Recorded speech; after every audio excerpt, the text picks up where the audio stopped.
ভূমিহীন ক্ষেত মজুরের ফর্ম তো আপনি ফিল আপ করেছেন, বাট আপনার ফর্মটা কি অ্যাপ্রুভ হলো নাকি রিজেক্ট করে দেওয়া হলো? কোনো ডকুমেন্টস ভুল দেননি তো? কিভাবে চেক করবেন বর্তমানে আপনার ফর্মটি বা আপনার অ্যাপ্লিকেশনটি কি অবস্থায় আছে, অ্যাপ্রুভ হলো নাকি রিজেক্ট হলো? আমার পাশে স্ক্রিন রেকর্ড এখানে আমি প্রথম থেকে দিয়েই রেখেছি, দেখতে পাচ্ছেন। সবার আগে এখানে জানিয়ে রাখি, এখানে একটা ওয়েবসাইট আপনি পেয়ে যাবেন। তবে সবার আগে আপনাকে যেটা করতে হবে, আপনার মোবাইলের আপনি গুগলে চলে যান, সোজা গুগলে গিয়ে এখানে লিখুন ভূমিহীন ক্ষেত মজুর, একদম সস্তা কথা। ভূমিহীন, BHUMIHIN, ভূমিহীন, KHETMAJUR, ক্ষেত মজুর লিখে সার্চ করে দিন। আপনার সামনে দেখুন কৃষক বন্ধু বলে পরপর দুটো ওয়েবসাইট এসছে। নিচের দিকে ওয়েবসাইটটাতে আপনি খুললে দেখতে পেয়ে যাবেন এখানে সমস্ত ডিটেলস দেওয়া আছে। কি লেখা আছে? ভূমিহীন ক্ষেত মজুরদের জন্য বার্ষিক আর্থিক সহায়তা প্রকল্প। এই স্কিমটি পশ্চিমবঙ্গের বাসিন্দা ক্ষেত মজুরদের জন্য প্রযোজ্য হবে যাদের কোনো কৃষি জমি নেই এবং যে জন্য কৃষক বন্ধু প্রকল্পের আওতাভুক্ত নন, অর্থাৎ যারা কৃষক বন্ধু থেকে টাকা পান না তারা, বর্গা চাষী হিসেবে নথিভুক্ত নন, জীবিকা নির্বাহের জন্য সম্পূর্ণ অন্যের জমিতে কৃষক কার্যক্রমের উপর নির্ভরশীল এবং তাদের ব্যাংক অ্যাকাউন্টে সরাসরি 4,000 টাকা বার্ষিক আর্থিক সহায়তা প্রদান করা হবে। এই অর্থ একবারে রবি ফসলের মরশুমে এবং আর একবার খারিফ ফসলের মরশুমে দুটি সমান কিস্তিতে 2,000 করে প্রদান করা হবে। অর্থাৎ বছরে 2,000 করে দুবার টাকা দেবে, টোটাল 4,000 টাকা। কারা পাবেন বুঝতেই পারলেন। এবার আমি জানি যে অনেক মানুষ এরকম আছে যারা এরকম কোনো কৃষিকাজের সঙ্গে যুক্ত নয়, অন্য কোনো কাজ করে, বাট তারাও ফর্ম ফিল আপ করেছেন তো।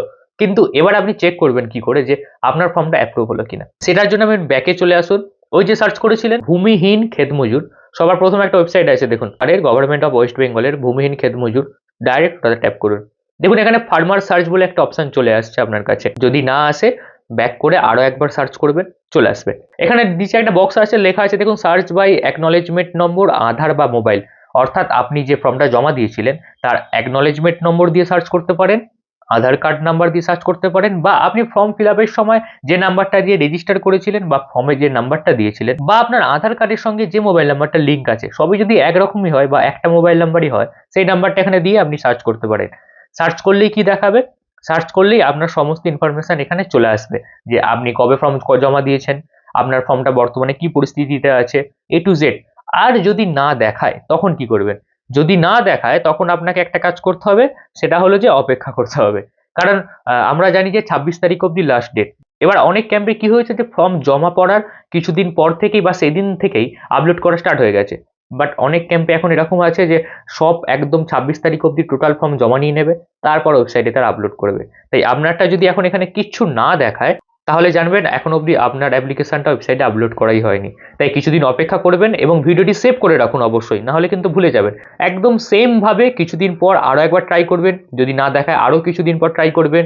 মিনিমাম 26 তারিখের পর থেকে তারা যদি আপলোড করা শুরু করে, 10-15 দিনের মধ্যেই প্রায় সবার ফর্ম আপলোড করা হয়ে যাবে। তো এইভাবে 10-15 দিন অপেক্ষা করে যান, মাঝে মধ্যে ট্রাই করে দেখতে থাকুন আপনার অ্যাপ্লিকেশনটা রিজেক্ট হলো নাকি অ্যাপ্রুভ হলো, ওখান থেকে আপনি দেখতে পেয়ে যাবেন। আশা করি বুঝতে পারলেন। তাই ভিডিওটিকে এখনই অবশ্যই সেভ করে রাখুন যাতে হারিয়ে না যায়। আর প্রতিনিয়ত এরকম ভিডিও বা ইনফরমেটিভ ভিডিও যদি দেখতে চান, আমাকে সাবস্ক্রাইব বা ফলো করে রাখুন, সব ইনফরমেশন পেয়ে যাবেন আমার চ্যানেলে।